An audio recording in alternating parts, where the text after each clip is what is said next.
Nobosuthu, hello to you. What are the details you have? A very good morning to you, Gareth. Now, currently we are in Lavender Hill, where a 5-year-old Valentino Hrotiki was shot and killed by a straight bullet during a crossfire. Now, I am with his parents who are just going to be telling us exactly what happened yesterday. I'll ask my colleague Crescendo to work with me as I bring in the parents. This is Valentino's grandmother. Mama, you were telling me inside that he was only 5 years old and he was playing outside. What happened? When I came here last night to my daughter, when she called me at home, and she told me that her son died by a shooting accident, I immediately started to call my family, and they bring me here to Lavender Hill to be with my daughter.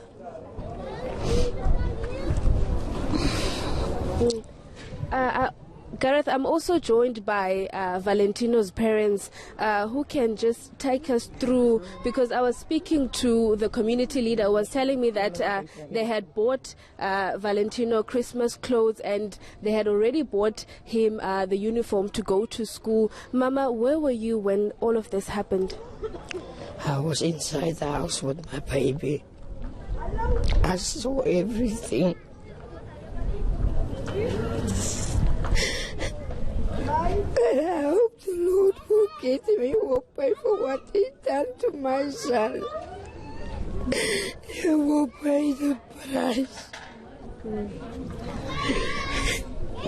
Now, Gareth, this is not the first incident that has taken place here in Lavender Hill. I'm just going to bring in the community leader, Mr. Howard, who deals with these issues on the daily basis. Now, Mr. Howard, obviously, it's a very sad moment right now, and each and every week, you can correct me on that, there's a case reported about a child that has been shot and killed during a crossfire.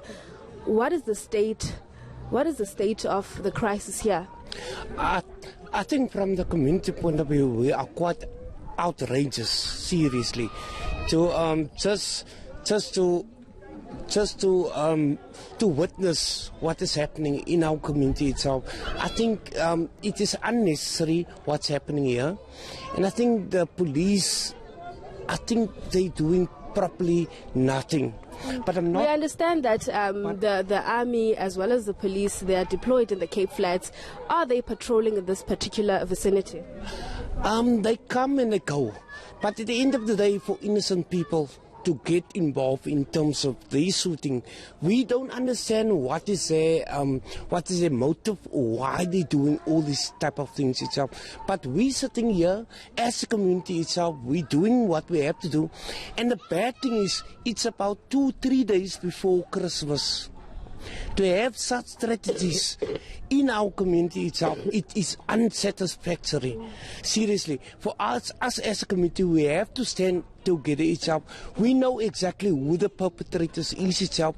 We have to come about itself and do something according to what our children is going through itself at the end of the day. Because at the end of the day, it's not us that's being affected itself. It's our innocent children itself.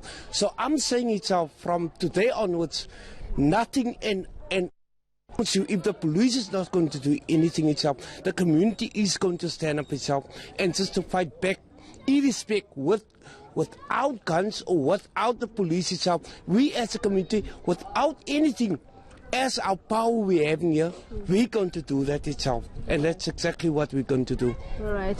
Thank you very much, Mr. Howard. That was the community leader here in Lavender Hill, also speaking with the parents of Valentino Hrotiki, who was shot and killed in a crossfire late yesterday. Now, Gareth, in your intro, you did mention that at 11:30 there will be a march from Parliament, from civil society organizations, which includes moms, who are marching for peace. This comes after several incidents that have been reported here in the Cape Flats in the Western Cape about shootings and killings. Like he mentioned that innocent young children are the ones who are affected by this, and they're saying that the community is willing to take the stand if the army as well as the police are not doing their job. Back to you. Just before I let you go, Nobosuthu, what are the police and authorities saying this morning? Is anyone in the area? Are they addressing the families or the community, or have you heard from authorities?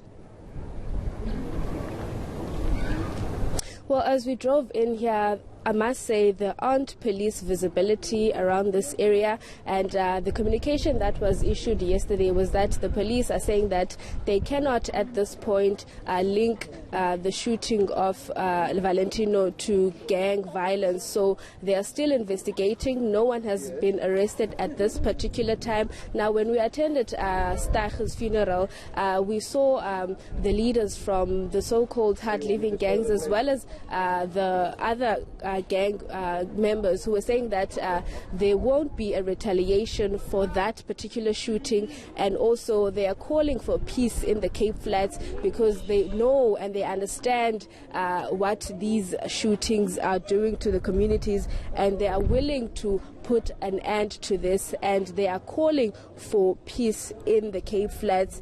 We also heard from the grandmother who was saying that this shooting happened 3 days before Christmas, and I've also mentioned before that Valentino's parents had already bought him Christmas clothes as well as his uniform because he was expected to start grade R next year, but those clothes will now have no one to wear at this particular time. Incredibly sad story, incredibly brave of the family to speak to you on television this morning. Nobosuthu, thank you very much. Very difficult story to cover, especially dealing with families in grief. Nobosuthu Hajana down in Cape Town for us. Ahead of that March for Peace, as she mentioned, expected to get underway, if I heard her correctly, 11:30 this morning down in Cape Town.